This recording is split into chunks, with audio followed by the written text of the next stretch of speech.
Ladies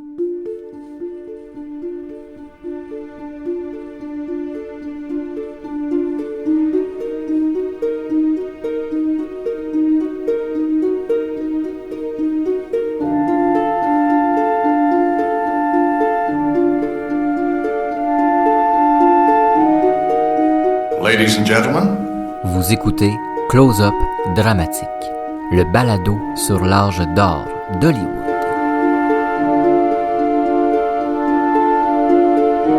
Le 11 mai 1945, Stasia Napierkowska meurt. Aucun article à son sujet sortira. Pourtant, la femme a été l'une des premières grandes stars du cinéma français. De la France jusqu'à New York, son nom était connu. Comment et pourquoi Stasia Napierkowska a sombré dans l'oubli? Était-ce volontaire?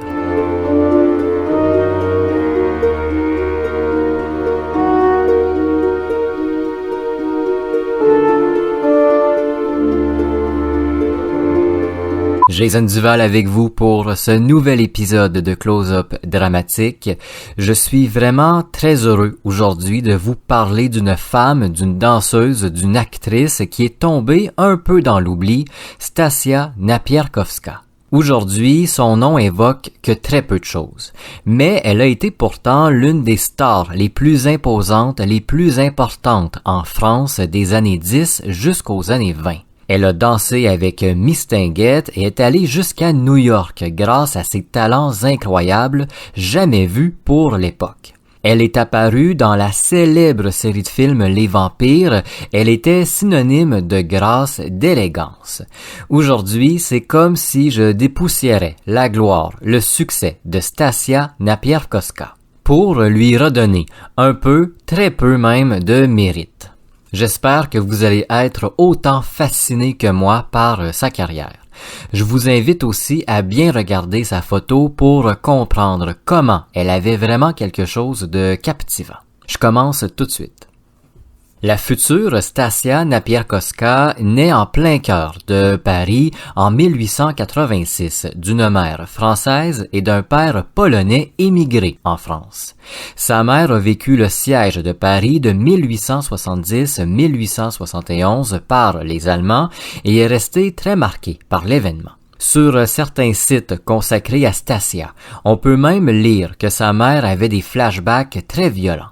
Pour faire très court, le siège de Paris, c'est quand les Allemands sont entrés dans Paris dans le but de prendre le contrôle. Ça a été très violent, très bombardé. J'en ai parlé plus précisément dans ma série sur Sarah Bernard, je crois que c'est le 3e épisode. Pour revenir à Stasia, très jeune, elle va développer ses talents artistiques. Elle fait du ballet classique où elle apprend la rigueur et une tenue parfaite en tout temps. La classe que le ballet emmène va lui être très utile dans le futur.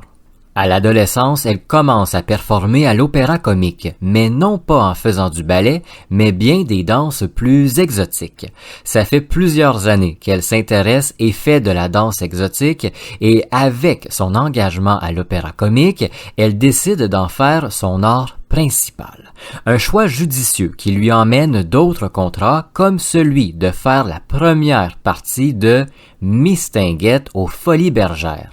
La très célèbre Mistinguett, icône et ambassadrice de la France à l'international pendant des années, voire quelques décennies même. Stasia, pour ce contrat unique, a été remarquée par la star elle-même. Mistinguett est très impressionnée par sa recrue, tellement qu'en 1908, elle va lui demander de participer à un film, L'Empreinte ou La Main Rouge. À ce moment-là, le cinéma est encore très underground, mais Stasia va accepter. Cette première apparition au grand écran est comme un bien pour un mal. C'est une première expérience devant la caméra pour Stasia, mais dans L'Empreinte ou La Main Rouge, Mistinguett y performe sa très célèbre valse chaloupée qui va voler la vedette à tout le film. On parle que de cette danse dite plus qu'osée. Pour l'époque, c'est presque du porno. On remarque que très peu les autres acteurs et actrices aux côtés d'une star comme Mistinguett. Pour Stasia, elle a la chance d'être très jolie avec un air angélique. Plus tôt, je vous disais que sa stature très classe qu'elle apprend au ballet lui servira, ben c'est ça. Avec sa tenue parfaite, très classe, très distinguée, elle a été remarquée par les artisans des films. On la recontacte sans trop tarder pour faire d'autres tournages. Ses nouvelles apparitions au grand écran sont majoritairement axées sur ses talents de danseuse.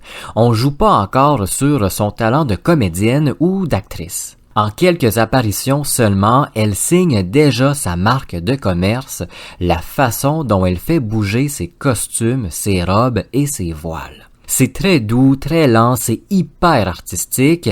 Il y a quelque chose au pluriel qui se dégage de ses mouvements. Une légèreté qui captive à travers ses voiles qui volent très haut et redescendent très lentement. Le premier succès au cinéma de Stasia Napierkowska s'appelle Le pain des petits oiseaux. Qu'est-ce qui emmène le succès du film? Les mouvements de danse de l'actrice, bien évidemment. C'est en 1912, après plusieurs courts-métrages de danse, qu'elle fait ses premières expériences dans la comédie. Elle est associée avec pas n'importe quel acteur, avec Max Linder, première star du cinéma français qui a eu une renommée mondiale. Avec Linder, elle va se faire connaître par un tout autre public, celui des comédies qui va lui apporter une toute nouvelle gloire. Une toute nouvelle notoriété qui lui permet même de se faire remarquer par le ballet français qui décide même de l'emmener aux États-Unis faire une grande tournée. Mais à New York...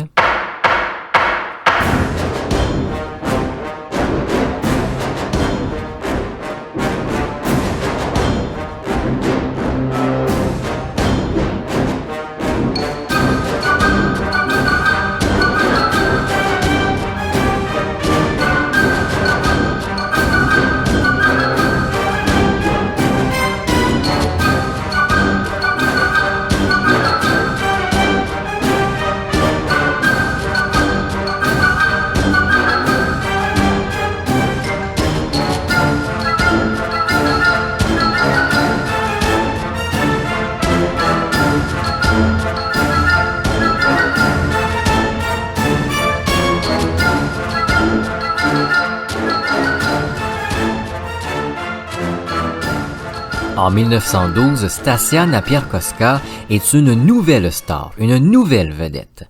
Depuis plusieurs années, elle s'est fait un nom grâce à la danse, puis grâce à la comédie aux côtés du très populaire Max Linder.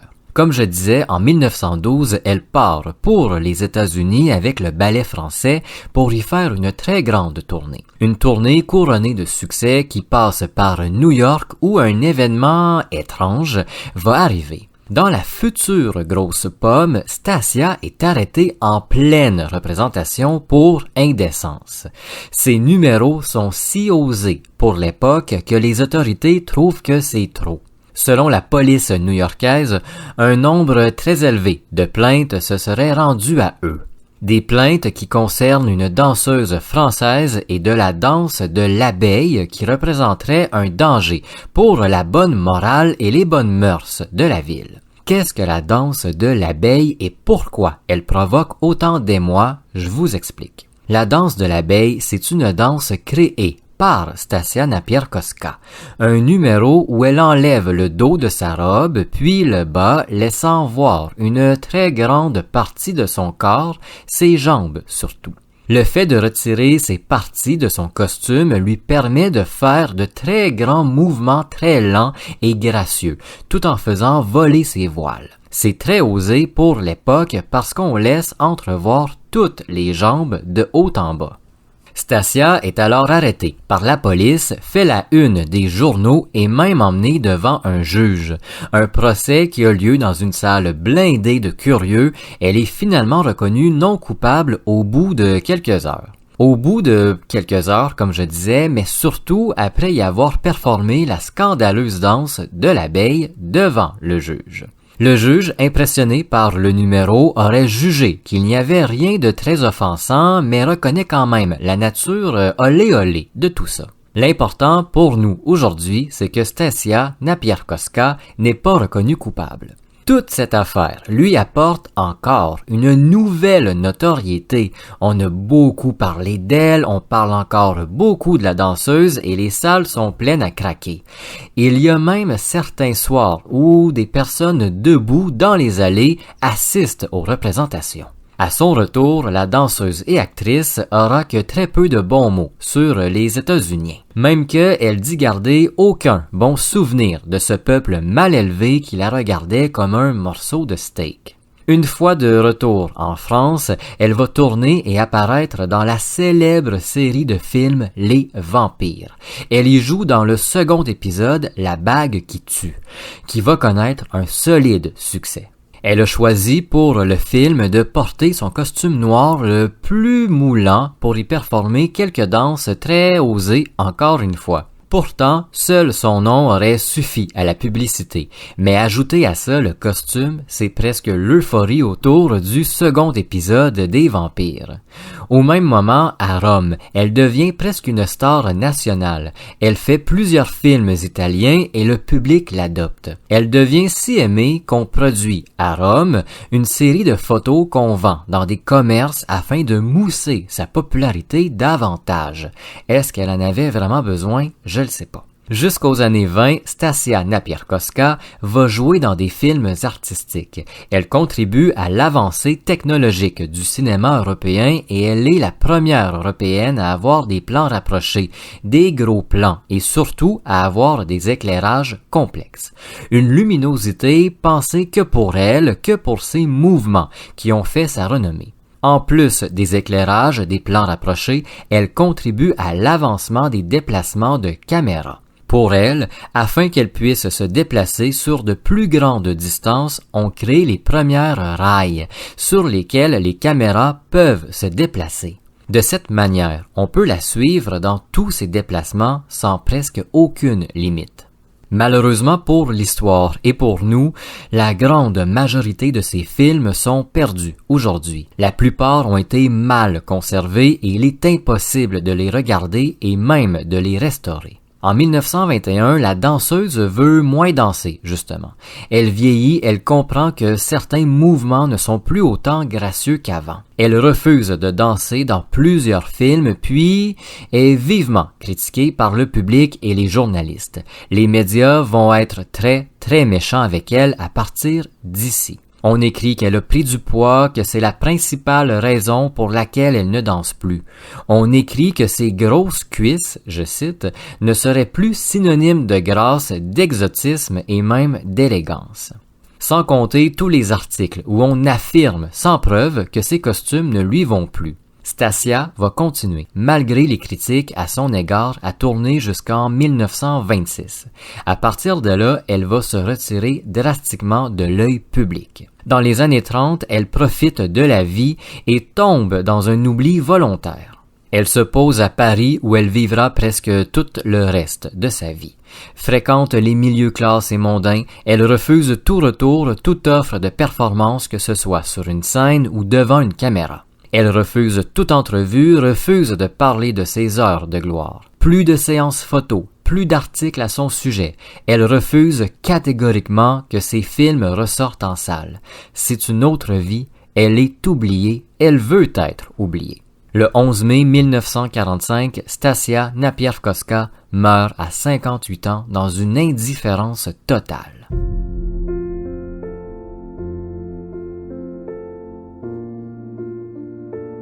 Personne ne sait à quoi ressemblait vraiment la vie de Stasia Napierkowska après son succès. On ne sait même pas à quoi ressemblait cette grosse danseuse, comme disaient les critiques, une fois sa carrière terminée. À l'inverse de ses voiles, elle a terminé sa carrière de façon abrupte.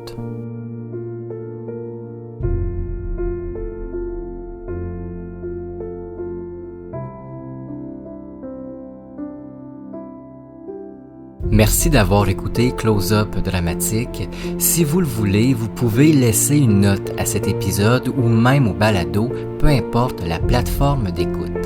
N'hésitez pas à laisser un commentaire, ça aide grandement au référencement de Close-Up Dramatique et ça ouvre la discussion. On se retrouve très bientôt pour un nouvel épisode.